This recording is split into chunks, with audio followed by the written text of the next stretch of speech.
Hey guys, we are back updating the power ranking for Survivor 44 following episode 4. And this was a more interesting episode as we got our first tride swap in 4 seasons, although even then it was only one person coming over. But I think it made for some interesting dynamics coming to this round, and it led to a pretty interesting round. Not quite what I was expecting, but we'll get into that more in a moment. But there are 14 players to talk about, and let's not waste any more time. Let's get right into the video. So starting off at number 14, we have the boot from this week, but here we have Sarah. And I'm not gonna lie, Sarah was not my first pick to be the boot this week, especially when they leaked ahead of time what the actual swap was going to be, to where I was really convinced for a lot of it that Josh was going to be the boot. However, once Josh got an idol, it just became a weird situation where on one hand, Josh was being dunked on more in this episode, but it also didn't make as much sense for Josh to be the boot given that Josh had an idol. And I feel like Sarah outside that didn't have too much going on with her edit wise. She did get a spike in content in episode 3, but obviously it's clear that that was just there to set up her boot in this episode.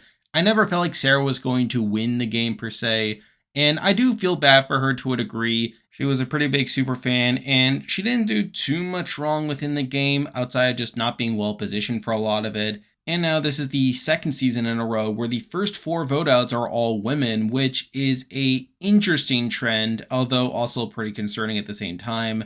But really, Sarah was someone I never had much faith in once the season actually started, which is why she is here at number 14. And with that, there are 13 players left in the game to talk about, and as usual, I'll be ranking them based on how likely I think they are to win, based on their edit and current game position. But at number 13, we have Josh. And I really thought Josh was going to be the boot coming into this episode, where we saw the swap through the press photos that were leaked early, and I thought he was screwed here, where he was obviously swapped onto the new Tika tribe in a position where it seemed like he was just going to be this easy target.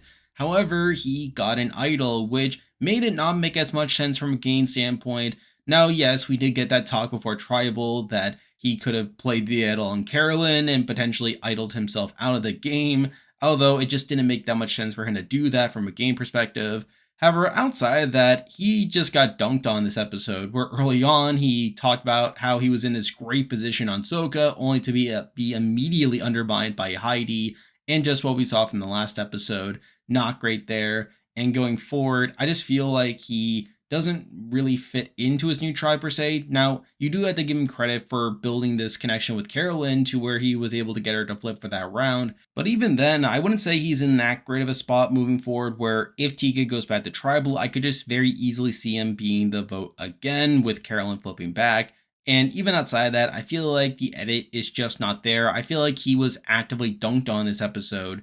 And mixing that in with his not great episode 3 and him just not being around in episodes 1 and 2, I feel like he has the worst edit so far, which is why he is here at number 13. Now moving on to number 12, and we have someone that got no content this week, but here we have Kane. And this was pretty much reverting back to the mean for Kane, where he got a good episode 3, but not one of much substance, and now he's back down to earth where he got literally nothing. And I feel like now he's in an even worse spot on this new tribe, where before I would have said that he probably would have been at the bottom, but there could have been a chance that Jamie could have gone home.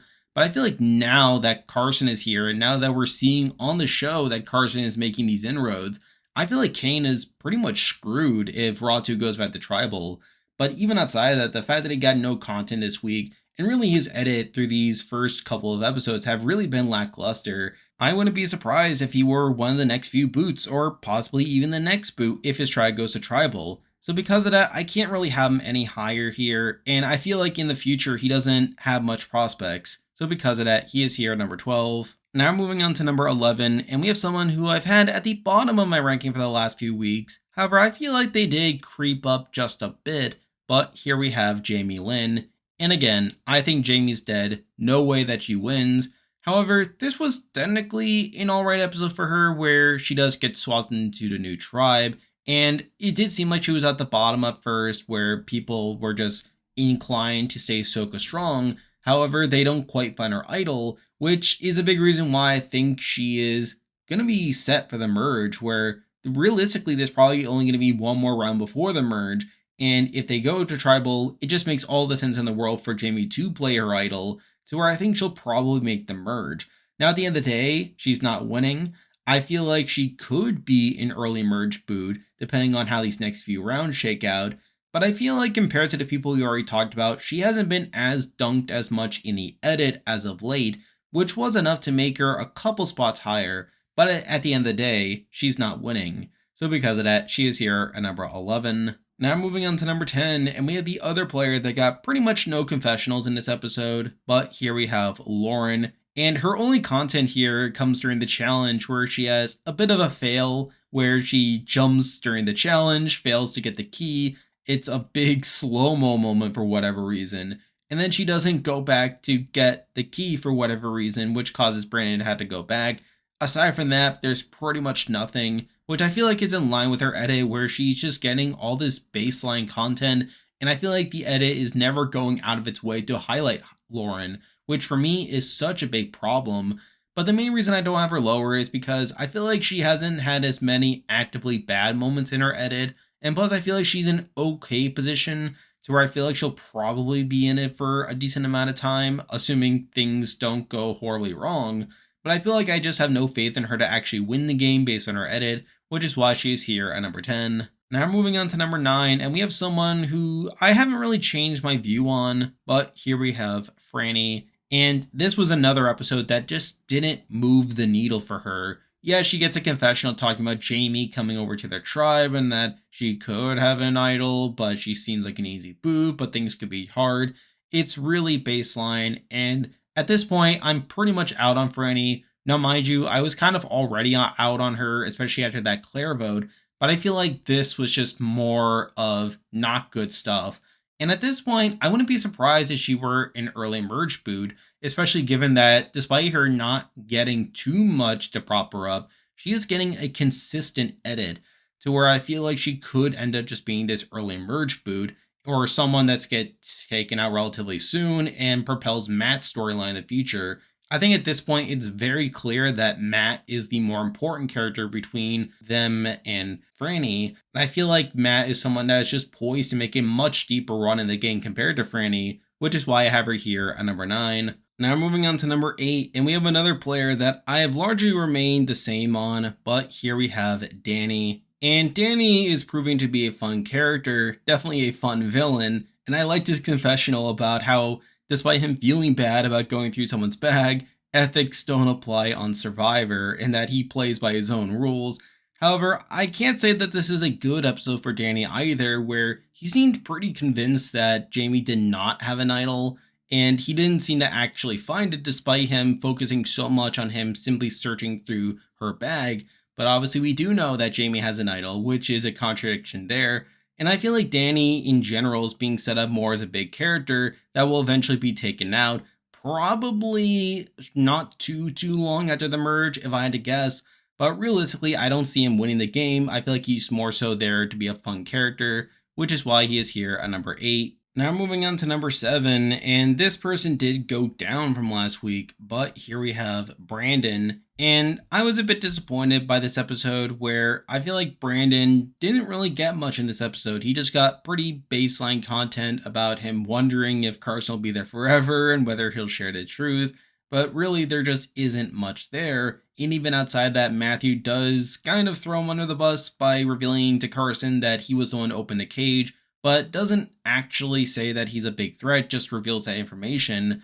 But really, I don't see Brandon's trajectory being super high, although compared to other people, he does have a bit more going on. He did get his intro package. He's at least getting consistent content.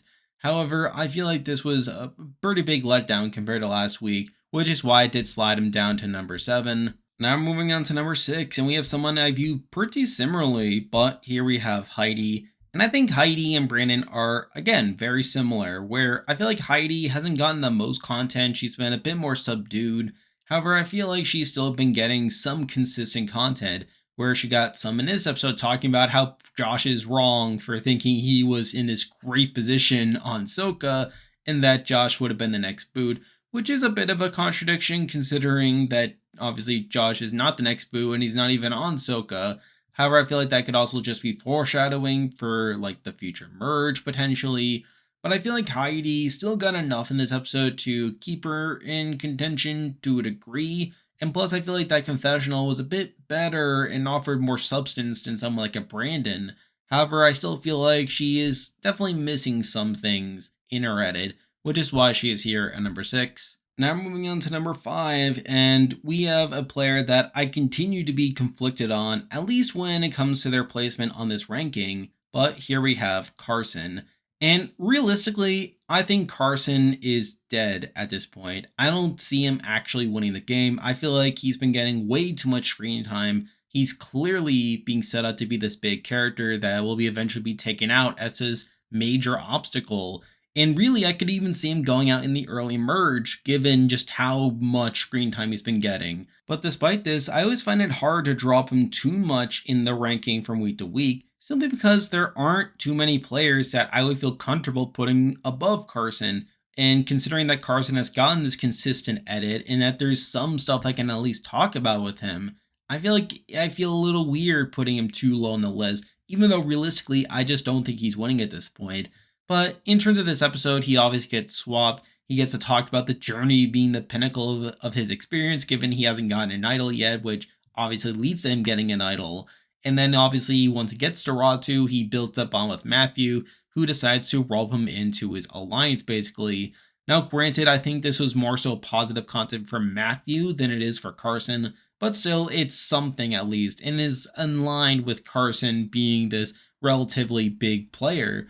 But at the end of the day, I just don't think he's actually going to win. I feel like he's just being primed for a downfall later on in the game, which is why I have him here at number 5. Now moving on to number 4, and this person dropped a couple spots from last week. In fact, this person was number 1 on my ranking last week, but here we have Jam Jam. And this was a bad episode for Jam Jam, where first we see Carson throwing him under the bus once it gets to Ratu by claiming that he's the one running Tika, which only increases his threat level in the future and also undercuts Jam Jam wanting to say Tika's strong.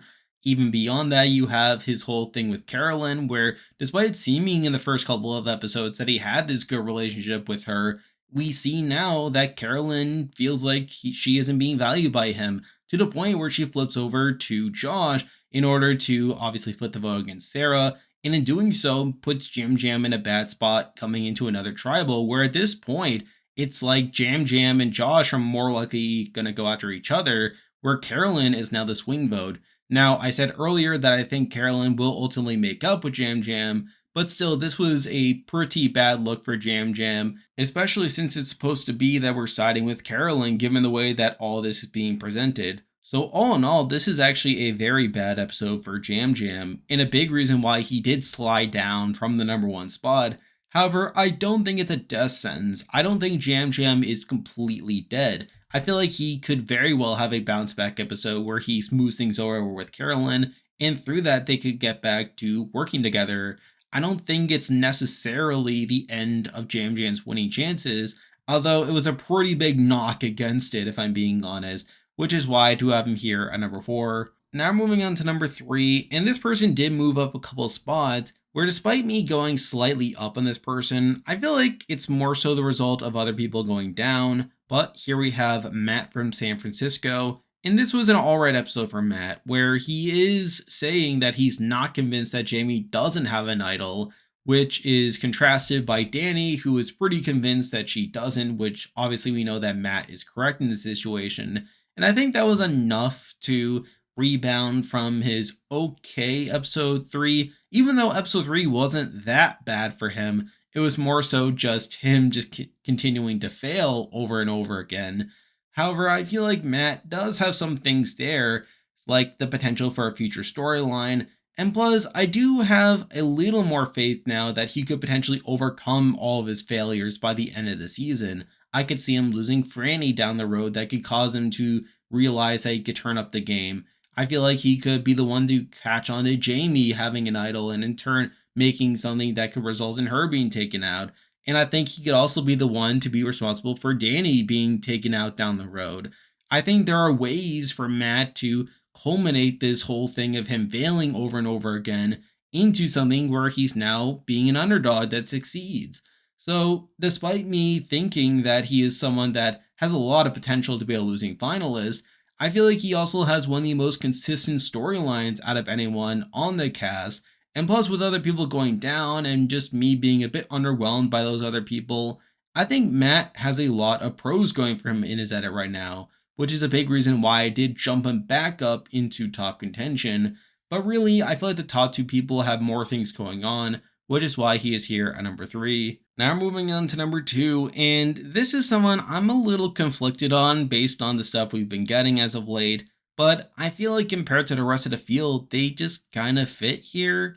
But here we have Matthew, the other Matt, and again, this was a good episode for him where he does get the credit for talking to Carson, building that bond with him, and we're continuing to see him be this strategic player. Now, with that comes some reservations, like the fact that he could just be this big player that could be set up to be taken down the road. I think that's a big worry for him. And also, we have seen more focus on his shoulder lately, where in this episode we saw Jeff talking about his shoulder again. And even on the next time on, it seems like it's going to continue to be a big focus for him. And it does conflict me to a degree, like, are they really going to give him this sort of edit if he's just going to be medevac? I don't know, per se. But it's still enough of a worry to where I did question whether he should be this high on the list. But also, given just how consistent of a presence he's been throughout the season, and also just his longevity within the game, more so than Carson, I just feel like this spot kind of fits for him, even though there are plenty of pitfalls that could befall him later on.